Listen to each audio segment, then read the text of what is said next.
केवल ये हिंदुओं के साथ ही नहीं छीनी जाती थी, जो कमजोर मुसलमान थे उनके साथ भी ये स्थिति होती थी। कांग्रेस की मंशा ये थी कि इस भारत देश को भी मुस्लिम राष्ट्र बनाया जाए। कांग्रेस वो सरकार रही जिसने हिंदुस्तान को हमेशा बर्बाद किया है। इस देश के अंदर यथा राजा तथा प्रजा, यदि राजा अच्छा होता है तो कार्य भी अच्छे होते हैं।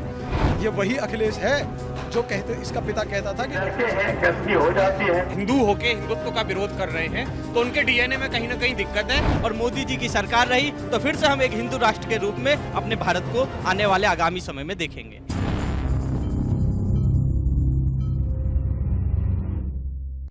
नमस्कार, बहुत बहुत स्वागत है आपका। सुदर्शन न्यूज देख रहे हैं आप, आपके साथ मैं हूं विकास ब्रजेश सक्सेना और आपका खास कार्यक्रम जनमंच लेकर हाजिर हैं। जनमंच का आज मुद्दा है वक्फ संशोधन बिल। वक्फ को हटाने को लेकर निचले सदन और उछले ऊपर वाले सदन यानी कि लोकसभा और राज्यसभा दोनों ही जगह से वक्फ को जो है बिल पास कर दिया गया है, अब राष्ट्रपति जी के पास पहुंच चुका है। लेकिन क्या ये जरूरी थी या मजबूरी थी, आज बात करेंगे। आप देख रहे हैं मेरे आसपास इस समय सब पूरी जनता नजर आ रही होगी और आप इनकी से जानने क्या ये जरूरी थी या फिर मजबूरी थी, इसी पर बातचीत करेंगे। हमारे साथ कुछ लोग मौजूद हैं। क्या नाम हुआ? सुनील शर्मा जी। ये बताइए, वक्फ संशोधन बिल कल पेश हो गया है दोनों ही जगहों से, कैसे देखते हैं आप? बहुत अच्छा निर्णय हुआ जी इसके लिए। मतलब ये सभी के हित में रहेगा। अगर मुसलमान भाई ये चाह रहे हैं कि हमारे विरोध में है तो विरोध में नहीं है, ये जो है ये सबके हित में है। सबके हित में है, सही कह रहे हैं भैया? बिल्कुल सत्य बात है जी। देखिए, जो कुछ पुरानी सरकारों के द्वारा ऐसे बिल लाए गए जो कि पूरे देश के लिए ही खतरनाक साबित हुए। अगर हम आज बात करें पूरे हिंदुस्तान की वक्फ बोर्ड की जो ज़मीन ली गई है, कौन सी ली गई है?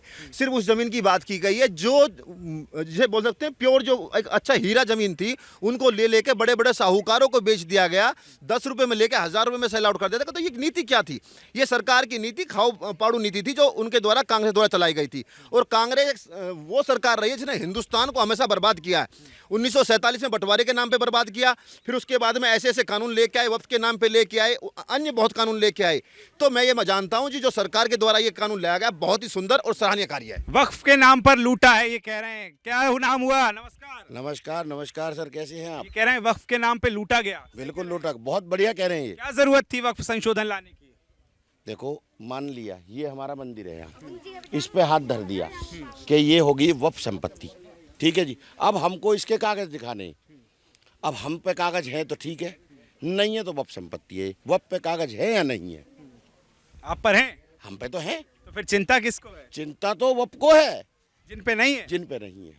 सही कह रहे हैं भैया। सर, मैं उन भाई साहब के साथ जाऊंगा। जो हमारे लाला पंडित ने जो कहा है, मैं उनके साथ जाऊंगा। जो उन्होंने जो शब्द कहे हैं वो मैं उनके साथ में जाऊंगा। लेकिन कुछ नेता तो कह रहे हैं कि अगर वक्फ हटा दिया तो जनता सुनेगी नहीं, गली गलियों में प्रदर्शन होगा, फिर कैसे सामना होगा? जो लुटेरे थे उनकी रोजी रोटी बंद हुई है और जो छोटे तबके के लोग हैं उनका वो खुश हैं वक्फ बोर्ड से।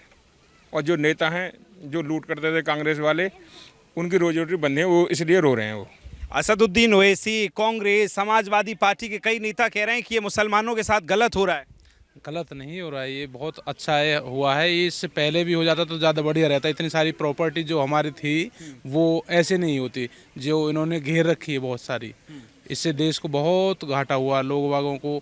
मतलब जो हमारी संपत्ति रही है उसमें समस्या बहुत ज़्यादा पैदा हो गई। संपत्ति पे समस्या पैदा हो गई है। वक्फ से ये बताइए, चिंता किसको थी, क्यों इतनी पीड़ा हो रही है, दर्द किसको है? ये दर्द उनको है जो देश से गद्दारी करते थे, जिन्हें इस देश से प्यार नहीं था, देश को बेचना था, जो देश को एक व्यापार के रूप में करते थे, व्यापारी बनकर लूटते थे। उन्होंने देश को लूटा। अब तक जब से 2014 के बाद भाजपा की सरकार आई, तब से इनको दर्द शुरू हुआ। नए नए नियम जो आए, देश हित को लेकर आए, उससे इनको दर्द हुआ। अभी हाल फिलहाल में आपने बोला कि सभी पार्टियों को दर्द होता है। देखिए, सबसे ज़्यादा दुख मुझे इस बात का है, उत्तर प्रदेश के पूर्व मुख्यमंत्री अखिलेश यादव ने कहा कि मुझे गौशालाएं से दुर्गंध आती है। तो क्या जहां बकरे कटते हैं, जहां मुर्गे कटते हैं, वहां से उन्हें सुगंध आती है? ये दुख की बात है। एक हिंदू होकर उन्होंने इस चीज़ का विरोध किया। ये देश के लिए दुर्भाग्य है, हिंदू समाज के लिए दुख की बात है। सही कह रहे हैं भैया ये। बिल्कुल बिल्कुल बढ़िया। पर अखिलेश यादव तो ये भी कह रहे हैं कि भारतीय जनता पार्टी कट्टरता बढ़ा रही है। कट्टर तो है भारतीय जनता पार्टी। अच्छा, एक बताओ, 370 हटाई भारतीय जनता पार्टी ने, क्या नुकसान हुआ कश्मीर में? अब आपके माध्यम से मैं पूछ रहा हूँ, क्या 370 हटाने से कोई नुकसान हुआ कश्मीर में? ऐसे इस बिल से कोई नुकसान नहीं होगा। संसद का कानून है, कानून ही रहेगा। कोई नुकसान नहीं होगा, लेकिन जो नेता कह रहे हैं इस समय के खून की नदियां बह जाएंगी, यही सीए के टाइम पर कह रहे थे। और आज मुंबई में तस्वीरें दिखी, असम से तस्वीरें दिखी, मध्य प्रदेश के भोपाल से तस्वीरें दिखी और जामिया में नारे लग गए। क्यों लग रहे हैं ये नारे? ये देशद्रोही हैं सारे, ठीक है। और ये जो पार्टियां हैं इनमें से 99% जो हैं सारे हिंदू हैं, लेकिन उनका डीएनए ठीक नहीं है। जो अगर हिंदू होके हिंदुत्व का विरोध कर रहे हैं तो उनके डीएनए में कहीं ना कहीं दिक्कत है। ये ऐसा नहीं होना चाहिए। कानून तो सबको मानना पड़ेगा। पड़ेगा जी, क्यों मानना पड़ेगा? अच्छा, जो नहीं मानेगा भाई वो तो फिर बेकार है, बेकार है दुनिया से। हंटर चलेगा? हाँ जी बिल्कुल चलेगा। फिर कहते हैं बुलडोजर चलवा दिया, कैसे चलेगा ये काम? देखिए, बुलडोजर तो चलना है। बुलडोजर इसलिए चलना है क्योंकि वो किसी की बाप की जागीर नहीं है। हिंदुस्तान जो है वो सबका है और प्योर रूप से ये कहे ये हिंदू राष्ट्र पहले भी था और फिर से बनने जा रहा है, इसमें कोई दो राय नहीं है। और मोदी जी की सरकार रही तो फिर से हम एक हिंदू राष्ट्र के रूप में अपने भारत को आने वाले आगामी समय में देखेंगे। क्या नाम हुआ भैया? सुभाष शर्मा। ये बताइए, कुछ लोग कह रहे हैं कि हमारे रोल मॉडल तो औरंगजेब हैं, तो औरंगजेब को मानसिकता रखने वाले, उनको क्रूर शासक को एक अच्छा बताने वाले कैसे इस बिल को एक्सेप्ट कर पाएंगे? जो औरंगजेब अपने बाप का ना हुआ वो इस समाज का, इस देश का क्या हो पाएगा? जिसने अपने बाप को, शाहजहां को ही जेल में डलवा दिया था और उसे केवल एक अन्न देता था, चना, केवल उसे मटकी भर पानी देता था, उसे रोल मॉडल मानने वालों की मानसिकता भी औरंगजेब जैसी ही है। और ये जो वक्फ बोर्ड है, एग्जैक्ट जगह तो मुझे याद नहीं, कर्नाटक या केरल की साइड में, इस्लाम की उत्पत्ति से पहले भी जो एक मंदिर था उसे भी वक्फ ने अपनी निजी संपत्ति बता दिया। 2500 साल पुराना मंदिर। उस संपत्ति को भी वक्फ बोर्ड ये कहने लगे कि ये हमारी संपत्ति है। इससे बड़ा दुर्भाग्य इस देश का और क्या हो सकता है? और रही सबसे बड़ी बात, ये एक तरफ तो संविधान चिल्लाते हैं, ये कानून बनाया किसके माध्यम से था? संविधान ने ही हमें आज़ादी दी थी यह कानून बनाने के लिए, और संविधान ही हमें वो ताकत दे रहा है कि इस कानून में अगर कहीं कोई कमी है तो उसे संशोधित किया जाए। याद करें, भारत सरकार ने, नरेंद्र मोदी जी की सरकार ने अभी किसानों के हित में 3 कानून बनाए थे।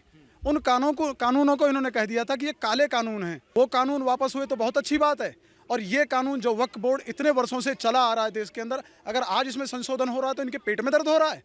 तो कृषि कानूनों में जो हुआ वो वक्फ बिल में नहीं होना चाहिए, ये जनता मांग कर रही है। लेकिन सवाल मेरा इतना सा है आपसे कि कुछ लोग कहते हैं कि औरंगजेब को हम अच्छा मानते हैं, आप कैसे देखते हैं? क्या आपके रोल मॉडल औरंगजेब हो सकता है? नहीं, औरंगजेब कभी भी, जो अपने भाइयों का, अपने पिता का ना हो सका, उस देश के अंदर क्या कर सकता है? फिर समाजवादी पार्टी के नेता तो कह रहे हैं हम तो मानते हैं, अबू आजमी का बयान सामने आया। नहीं, वो स्वतंत्र है, वो मान रहे हैं, लेकिन जनता नहीं मानती है इस बात को कि औरंगजेब जो अच्छा शासक है, वो एक क्रूर शासक था, बहुत ही बुरा शासक पैदा हुआ है, जिसको इस देश ने और समाज के लोगों ने, सभी ने माना है कि औरंगजेब अच्छा शासक नहीं हुआ। वो अच्छा, लेकिन अब सवाल तो ये है कि all India Muslim personal law board के तमाम मौलाना कह रहे हैं कि अब मुसलमान चुप नहीं बैठेगा, तो फिर क्या ये चेतावनी दी जा रही है? तो मुसलमान क्या करेगा? मुसलमान है ही क्यों यहाँ? अगर देश का विभाजन धर्म के आधार पर हुआ था, पहले तो सबको जाना चाहिए था। यहाँ क्यों रुक गए? किसने रोका था? अगर, और फिर दूसरी बात, वक्फ लाने की क्या जरूरत थी जब अगर धर्म का बंटवारा, धर्म के आधार पर देश का बंटवारा हो गया था तो वक्फ की तो कोई जरूरत नहीं था। इसका मतलब ये था, कहीं ना कहीं कांग्रेस की मंशा ये थी कि इस भारत देश को भी मुस्लिम राष्ट्र बनाया जाए। उन्होंने सारे काम कर लिए थे, परंतु भैया ये सही कह रहे हैं, पर सड़कों पे सुनाई देता है नाराए तकवी की एक ही सजा, सर तन से जुदा, सर तन से जुदा। इस नारे पे क्या कहेंगे? ये जो नारा है ना, ये नारा हमारे ही नेताओं ने दिया। वो पहले कांग्रेस ने शुरुआत की और आज अखिलेश जी उसको निभा रहे हैं जिम्मेदारी को। वक्फ बोर्ड की स्थापना क्यों हुई? वक्फ बोर्ड की स्थापना ही कांग्रेस ने इसलिए करी क्योंकि उसे सारी जमीनों पर कब्जा चाहिए था। ये वक्फ बोर्ड की जो 1913 में हुई और 25 से लागू हुआ, तो उसी समय से इनके दिमाग में एक प्लान था कि हम ऐसे धीरे धीरे कब्जा करेंगे। कांग्रेस ने जो काम करा उसको अब अखिलेश जी पूरी तरह चाहते हैं कि जो कांग्रेस ने मलाई खाई वो मैं भी खा लूँ और प्रधानमंत्री बन जाऊं, या इस तरह के उनके सपने हो सकते हैं। चलिए देखिए, अबू आजमी का जो बयान सामने आया, उसके बाद नागपुर जैसे शहरों में हिंसा हुई, लोगों की घरों को जलाया गया, हिंदुओं की चुन चुन दुकानों को तोड़ा गया। अब सवाल इतना सा है कि कई रोड दिल्ली में लोग पहुंचे और उन्होंने अकबर रोड जो था, हुमायूं रोड था, उनके सड़क नाम जो थे बोर्ड पे कालिक पोत दी। लोगों ने कहा ये उपद्रवी हैं। समाजवादी पार्टी, कांग्रेस ने कहा कि हिंदू उपद्रवी हो गए हैं जो नाम मिटा रहे हैं। क्या आपको लगता है कि मुगलों की जो पहचान से यहाँ नाम रखे गए हैं वो मिटने चाहिए क्या? जी मिटने चाहिए। क्यों मिटना चाहिए? पहले तो वो लोग उग्रवादी नहीं है जिन्होंने उनको उन पर मतलब कालीज पोती है या उन्हें हटाने का प्रयास किया है। अरे जब तुम आप लोग थे ही नहीं, आपने फिजूल का हम पे ही कब्जा किया है, हम अपने कब्जों को वापस ही तो ले रहे हैं। यदि उन नामों को हम कालोज पोत रहे हैं, आज तो कालोज पोती है लोगों ने, कुछ बच्चे हैं वो अच्छे बच्चे हैं जिन्होंने कालोज पोती है, उनके साथ खड़े हैं हम सब लोग। अभी तो वो सारी चीज़ें चेंज होनी है, अब नहीं होंगी, 5 साल के अंदर हो जाएंगी। अभी महाराज जी हैं, प्रधानमंत्री जी हैं, जो देश प्रेमी लोग आज राज कर रहे हैं, वो इस सब काम को करके देंगे और इन मुसलमानों को जो भी आतंकी टाइप के हैं। पर विपक्ष कह रहा है कि ऐसे लोगों को जेल के अंदर बंद करना चाहिए जो मिटा रहे हैं। दिल्ली जो है देश की राजधानी है, लेकिन दिल्ली में कभी कभी जाता हूँ घूमने, महीने 15 दिन में एक आध बार, तो ऐसा दिल से महसूस नहीं होता कि मैं दिल्ली या इंडिया में हूँ। ऐसा महसूस होता जैसे मैं लाहौर में हूँ। ये नाम जो है ना तुरंत हट जाने चाहिए। महसूस ही, जिस रोड पे नजर मारो वहीं कि अल्लाह अलाउद्दीन कहीं ये वो फलाने ढिमके मार, तमाम जो भी हैं सब मुस्लिम शासकों के नाम रख। पर वो कहेंगे कि अगर नाम मिटा रहे हैं तो फिर लाल किला हमारा है, इंडिया गेट हमारा है, फिर कैसे चले? जिसने अरब देश में एक शौचालय नहीं बना पाया, वो बंदा आके यहाँ ताजमहल और लाल किला बनाएगा? आप ही बताओ मुझे। लाल किला और यहाँ ताजमहल बनाने आएगा? वो लूटा हमारा, खाया हमारा, मजदूर हमारे, मिस्त्री हमारे, बनाया उन्होंने, वो क्या लेके आए? तो कांग्रेस के सांसद इमरान प्रतापगढ़ी कहते हैं कि लाल किला हमने बनाया, क्या क्या मिटाओगे मुगलों की पहचान? देखिए, हमारी पहचान महाराणा प्रताप है, शिवाजी महाराज हैं, भगत सिंह हैं, चंद्रशेखर आजाद हैं, वो हमारी पहचान नहीं है। कौन थे मुगल? मुगल के द्वारा अगर किसी रोड का नाम जो कांग्रेस शासन काल में बना दिया गया, ये हमारे नहीं थे। हमारे जो जितने भी हमारे सनातनी योद्धा थे जिन्होंने हमारे धर्म की रक्षा के लिए अपने प्राण न्यौछावर कर दिए, वो हमारे सर्वोपरि है। औरंगजेब हमारे लिए सर्वोपरि नहीं है, ना था, ना है, ना कभी रहेगा।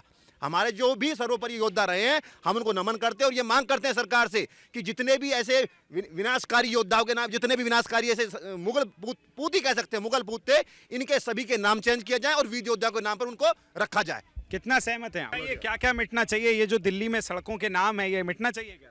देखिए, आज बहुत अच्छा समय आया है। इस देश के अंदर यथा राजा तथा प्रजा। यदि राजा अच्छा होता है तो कार्य भी अच्छे होते हैं। देश के अंदर सन 1947 में आज़ाद हुआ, भारत का प्रधानमंत्री नेहरू जी बने, जो अच्छे नहीं निकले। यदि उनकी जगह पर लौह पुरुष सरदार वल्लभ भाई पटेल होते तो कुछ और ही नक्शा होता। 47 में देश आज़ाद हो गया और उसके बाद में इन्होंने अपनी मांग की पाकिस्तान की, तो इनको यहाँ नहीं रोकना था और ना ही इनको रोकना था। तो आज हमें ये नौबत नहीं आती, कालिक पोतने की ना जरूरत होती, ना इनके नाम मिटाने की जरूरत होती, स्वतः ही अपने आप सब कुछ यहाँ से मिट जाता। ये कांग्रेस ने देश के साथ में बहुत बड़ी गद्दारी की है कि जो इनको यहाँ पर रोक लिया गया और इनकी पहचान को यहाँ बना दिया। सवाल तो बड़ा ये कि कह रहे हैं कि कांग्रेस ने एक बहुत बड़ी गलती की है, लेकिन सवाल तो ये भी है, कल जब बिल पेश हो रहा था, ना प्रियंका गांधी वहां बैठी थी, ना राहुल गांधी वहां बैठे थे, तो क्या कांग्रेस एक्सपोज हो गई है मुसलमानों के नाम पे? कांग्रेस का तो नाम ही मत लो। मैं तो वो 233 जो सांसद, उनमें से मैं अंदाजे से 20 या 25 मुस्लिम सांसद होंगे, उनको छोड़ के बाकी सारे हिंदू थे। तो वो हिंदू कैसे थे जो उस विपक्षी पार्टी में बैठे हुए थे? अगर हिंदुओं की बात अगर कोई पार्टी करती है, हिंदुओं की अगर कोई बात करती है पार्टी, तो वो कौन सी है? मुझे एक पार्टी को छोड़ के दूसरी पार्टी का नाम, इस मंच पे अभी इतने लोग खड़े हैं सम्मानित लोग, एक पार्टी का नाम बता दे सिर्फ बीजेपी को छोड़ के, जो हिंदुओं के हित की बात करती हो। किसको लगता है कि ये सही नहीं कह रहे हैं? कोई इनसे असहमत हो तो बताए, आप बात रखना चाहते हैं। जरा इन लोगों से भी जान लेते हैं। आगे आइए भैया, आप इतना पीछे ये बताइए, वक्फ बोर्ड की जरूरत थी कि नहीं थी? क्या नाम है? नहीं भैया। क्या नाम है? देखिए, नाम भी नहीं बता रहे हैं। नाम बताने से क्या डर है?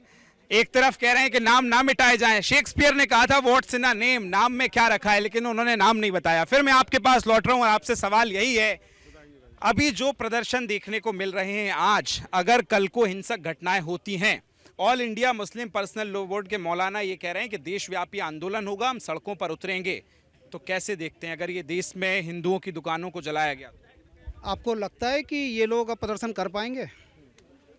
ये कई बार कर चुके हैं, कह चुके हैं कि हम प्रदर्शन करेंगे। क्या करने की कंडीशन में मुसलमान हैं? प्रदर्शन करने की कंडीशन में उन्हें महाराज जी के नाम का खौफ इतना है कि उत्तर प्रदेश में तो करेंगे नहीं, उसके बाद असम में नहीं करेंगे, इस तरह से 7-8 स्टेट में तो करेंगे नहीं। जो एक आध स्टेट में उसका इंतजाम 1-2 साल में और कर देंगे हम। ये इस लायक रहेंगे ही नहीं कि ये प्रदर्शन करें। क्यों? योगी जी हैं इसलिए नहीं होगा। योगी जी, बाकी अमित शाह जी भी हैं, प्रधानमंत्री जी भी हैं, और भी बिस्मा जी हैं, बहुत सारे लोग हैं जो इन सबको सुधारने के लिए बैठे हुए हैं। अब सवाल तो ये है कि जब वक्फ बोर्ड पे चर्चा चल रही थी तब प्रधानमंत्री नहीं थे। फिर देखिए, प्रधानमंत्री थे चाहे नहीं थे, लेकिन नेतृत्व तो उनका था। आज उनका नेतृत्व नहीं होता तो यहाँ तक स्थिति नहीं आती। उन्होंने इस पे विचार तो किया, उनके सांसदों ने इस पे विचार तो किया कि देश में किसी के साथ अन्याय नहीं होगा, किसी की जमीन नहीं छीनी जाएगी, वक्त के नाम पे किसी की जमीन नहीं छीनी जाएगी। केवल ये हिंदुओं के साथ ही नहीं छीनी जाती थी, जो कमजोर मुसलमान थे उनके साथ भी ये स्थिति होती थी, उनकी भी जमीनें छीनी जाती थी। लेकिन आज वही नेता विरोध कर रहे हैं जो इन चीजों में शामिल थे। देश के गद्दारी करने में, लूटने में, भ्रष्टाचार करने में वो लोग आगे थे। लेकिन जब से 2014 के बाद भाजपा की सरकार बनी तब से स्थिति चेंज हुई है। पर वो कह रहे हैं कि वक्फ तो हमारा पर्सनल मुद्दा था, आपको क्या दिक्कत है? कोई अगर मस्जिद के लिए, मज़ार के लिए, कब्रिस्तान के लिए ज़मीन देना चाहता है तो इसमें आपको हस्तक्षेप करने की ज़रूरत क्यों पड़ी? देखिए, जिसको अपनी पर्सनल प्रॉपर्टी, हम किसी पे ये नहीं कहेंगे कि उनको नहीं देना है। कांग्रेस के जितने सांसद हैं वो अपनी जो उनकी पर्सनल प्रॉपर्टी, जो उनके पर्सनल घर हैं, उनको दीजिए ना। हिंदुस्तान की जनता का जो सामान था वो उसको क्यों करना चाहते हो? अब दूसरे का सामान क्यों देना चाहते हो?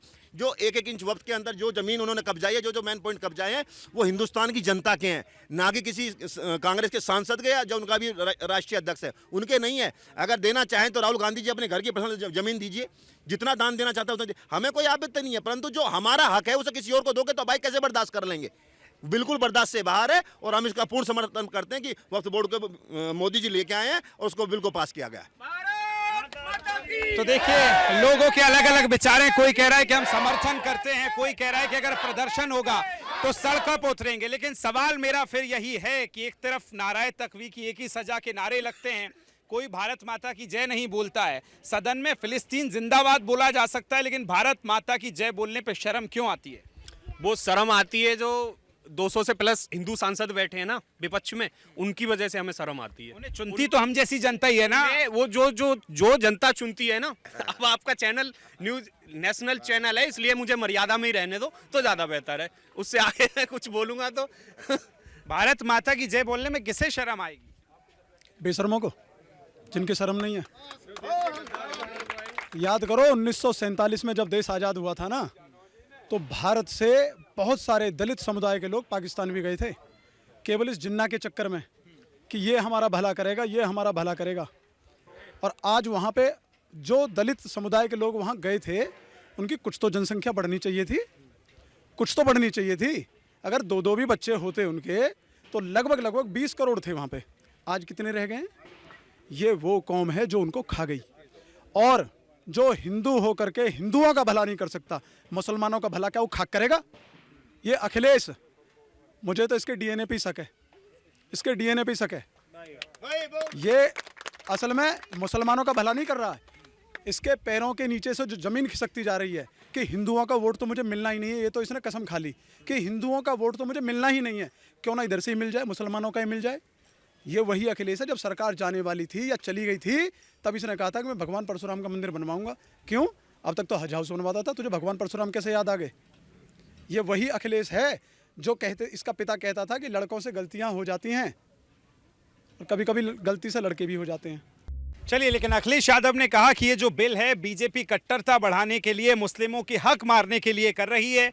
उन्होंने कुछ गिनवाए, उनके सांसद भी हैं अलग अलग। उन्होंने कहा कि इसी क्रम में सीएए लाया गया, इसी क्रम में 3 तलाक लाया गया। क्या मुसलमानों के हकों को मारा जा रहा है, कट्टरता बढ़ाई जा रही है? आपको ऐसा लगता है या स्वतः चेतना की जागृति? ये खाते यहाँ का है, गुन गाते हैं पाकिस्तान का, दोगली राजनीति करते हैं। ये हिंदू राष्ट्र घोषित होगा, हम उसकी मांग करते हैं। उस हिंदू राष्ट्र में मुस्लिम होंगे कि नहीं? हिंदू राष्ट्र मुस्लिम नहीं होने चाहिए। उनके बंटवारे के समय जो है उनको मुल्क अलग दे दिया गया था। पर गांधी जी तो कहते हैं मेरी एक आंख हिंदू थी तो एक मुस्लिम है, उनका ही विचार तो चल रहा है। देखिए, जब 1947 में धर्म के नाम पे बंटवारा हो चुका तो फिर ऐसा क्यों? और हम तो फिर कह रहे हैं कि भाई जब जो हमारे मुस्लिम भाई हमें समर्थन करते वो हिंदू राष्ट्र के लिए हमें समर्थन दें तो सीधी बात है कि भाईचारा कायम रहेगा, हिंदुस्तान जिंदाबाद, सीधी बात है।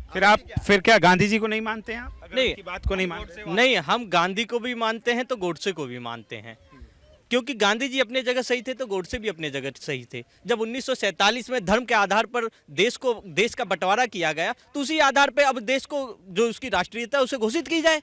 जिस तरीके से इस्लामिक देश पाकिस्तान है उस तरीके से हिंदू राष्ट्र होना चाहिए भारत। तो आज भारत की ये स्थिति है कि हमारे ही नेता इसको ना हिंदू बना रहे हैं, केवल इस्लाम, कुछ दिन में इसे भी इस्लामिक स्टेट बना देंगे, लेकिन ये हम होने नहीं देंगे क्योंकि अब ये सरकार यहाँ की ऐसी रही नहीं। ये पूरा देश, पूरे जनता सभी ये चाहते हैं कि ये देश हिंदू राष्ट्र घोषित हो और हिंदू राष्ट्र घोषित होकर रहेगा। लेकिन देखिए, हिंदू राष्ट्र घोषित करने की बात हो रही है, लेकिन सदन में कल ज्यादातर सांसदों ने ये कहा कि प्रधानमंत्री नरेंद्र मोदी और केंद्रीय गृह मंत्री अमित शाह मुसलमानों के हक को मार रहे हैं, उनको यहाँ जीने नहीं दिया जा रहा है, उनकी मज़ारों पर, मदरसों पर हक डाका डाला जा रहा है। इस पर क्या कहते हैं? यदि उन लोगों को ऐसा लगता है प्रधानमंत्री जी ऐसा कह रहे हैं तो कहीं और रास्ता देख लें। बहुत सारे बॉर्डर खुले हुए हैं, चले जाएं, जब आ सकते हैं तो जा भी सकते हैं। दूसरी बात, आप कह रहे थे वक्फ बोर्ड की आवश्यकता पड़ी क्यों? हम जो नया नियम लाए उसकी आवश्यकता इसलिए पड़ी कि जब वक्फ बोर्ड पे इन्होंने मुसलमानों ने, जो भी उसमें सारे लोग मुस्लिम थे वक्फ बोर्ड में, जो भी समिति है उसमें क्या अधिकार थे कि सारा फैसला वही लोग लेंगे, तो फिर आप तो कुछ कर ही नहीं पाओगे। अब इन्होंने क्या करा है, इन्होंने बहुत सारी चीज़ें जिलाधिकारी के हाथ में दे दी कि जिलाधिकारी पहले उस जगह को करेगा, उसकी रजिस्ट्री देखेगा, 5 साल पहले रजिस्ट्री होगी, उसके अंदर होगी, तभी हम उसमें दे पाएंगे। ऐसा ही है ना प्रोसेस। सरकार ने तो जो गरीब और कुछ लोगों से मुसलमानों ने छीना, उसको हमारे प्रधानमंत्री जी और कमेटी में 2 गैर मुस्लिम भी होंगे, 2 महिलाएं भी होंगी, लेकिन महिलाओं से चिंता क्यों है इतनी? अगर महिलाएं उसमें शामिल की गई हैं तो इनको महिलाओं से दिक्कत क्या है? उन्हें दिक्कत इसलिए है कि उनके क्या है, हमारे मंदिर, मठ हुए, आश्रम हुए, हर जगह महिलाएं जा सकती हैं, लेकिन मस्जिद में महिलाएं नहीं जा सकती हैं। ठीक है, तो इसलिए उन्हें महिलाओं से दिक्कत तो होगी। उन्होंने महिलाओं को सिर्फ बच्चे बनाने की मशीन बना रखा है, सिर्फ, उसके सिवा और कुछ नहीं। कितने समर्थित हैं इस बात के? देखिए, समर्थित वाली बात तो ये है कि हमने एक सीधी बात कही ना भाई, जो हमारी प्रॉपर्टी थी हमारी है, और वो हमारा हक, हम अपना हक मांग रहे हैं, अपना हक ले रहे, तो आपत्ति क्या है? आपत्ति उनको होगी जो चोर उचक्के होंगे। समझिए ना बात को। हमारे दादा परदादाओं की जमीन थी, हम सिर्फ उन मुस्लिमों से नफरत करते हैं जो देश विरोधी और जिनकी सोच में ही सिर्फ आतंकवाद घुसा हुआ है। लेकिन मुख्यमंत्री योगी आदित्यनाथ कहते हैं कि बटेंगे तो कटेंगे, एक रहेंगे तो सेफ रहेंगे। सवाल इतना सा है कि ये कहने की आज जरूरत क्यों पड़ रही है कि बटेंगे तो कटेंगे? भारत में ऐसी स्थितियां देखते हैं आप? हाँ जी, स्थितियाँ तो ऐसी बन जाती हैं, और हम तो ये मानते हैं जी कि वक्फ बोर्ड जो संस्था बनाई हुई है, ये कांग्रेस पार्टी ने सिर्फ अपनी वोट बैंक के लिए बनाई हुई है। धीरे धीरे कब्जा कर करके इसको मुस्लिम देश को बना लिया जाए, जबकि ऐसा अब हिंदुस्तान में होगा नहीं। तो हिंदू अब जागृत हो चुका है। एक सवाल का जवाब आप दीजिए मुझे कि फिलिस्तीन जिंदाबाद के नारे संसद में लग जाते हैं, लेकिन बांग्लादेश में जब अल्पसंख्यक पिटता है, हिंदू काटा जाता है, महिलाओं के साथ बलात्कार होते हैं, तो इस देश का एक विशेष वर्ग है जो उस पर नहीं बोलता है। तो इससे आप ही क्लियर कीजिए ना, हमारे देश की जनता इसे देख रही है।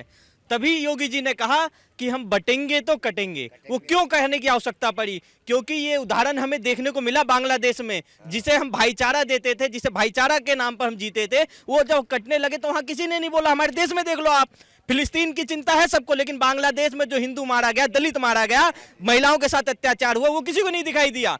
तो सांसद कहाँ सो रहे थे? वो प्रियंका गांधी कहाँ थी जिन्हें फिलिस्तीन के नाम पे दर्द हो रहा था, पाकिस्तान के नाम पे दर्द होता है? राहुल गांधी कहाँ थे? यदि उदाहरण देना चाहें तो ये देख लीजिए। देखिए, इन पे सबसे पहली बात यह है कि राष्ट्र का खून इनमें है ही नहीं। वक्फ संशोधन बिल सही है या गलत? बहुत सुंदर है जी, और माननीय प्रधानमंत्री और अमित शाह जी का हम बहुत बहुत धन्यवाद करते हैं कि इतने समय के बाद इस बिल को लेके आए और पूर्णतः उसको पास करा। उनको बहुत बहुत धन्यवाद, उसका हार्दिक स्वागत करते हैं। आप सहमत हैं? पूर्ण तरह सहमत हैं। पूर्ण तरह से पूर्ण रूप से सहमत हैं। सहमत है, बिल्कुल सहमत। चलिए, तो देखिए, आज वक्फ संशोधन बिल पर जो संशोधन हुआ है उस पर जनता क्या सोचती है, क्योंकि सदन की बात 2 दिन आपने सुनी है, सड़क की बात हम सुनाने की जिम्मेदारी लेते हैं, इसलिए जनमंच में आपने देखा था। ठीक इसी तरह हर शनिवार और रविवार आप देखेंगे जनमंच में जनहित का एक मुद्दा। तब तक के लिए मुझे और मेरे कैमरा सहयोगी ऋतिक को दीजिए इजाजत। नमस्कार, जय हिंद। अखिलेश है जो कहते, इसका पिता कहता था कि हिंदू होके हिंदुत्व का विरोध कर रहे हैं, तो उनके डीएनए में कहीं ना कहीं दिक्कत है। और मोदी जी की सरकार रही तो फिर से हम एक हिंदू राष्ट्र के रूप में अपने भारत को आने वाले आगामी समय में देखेंगे।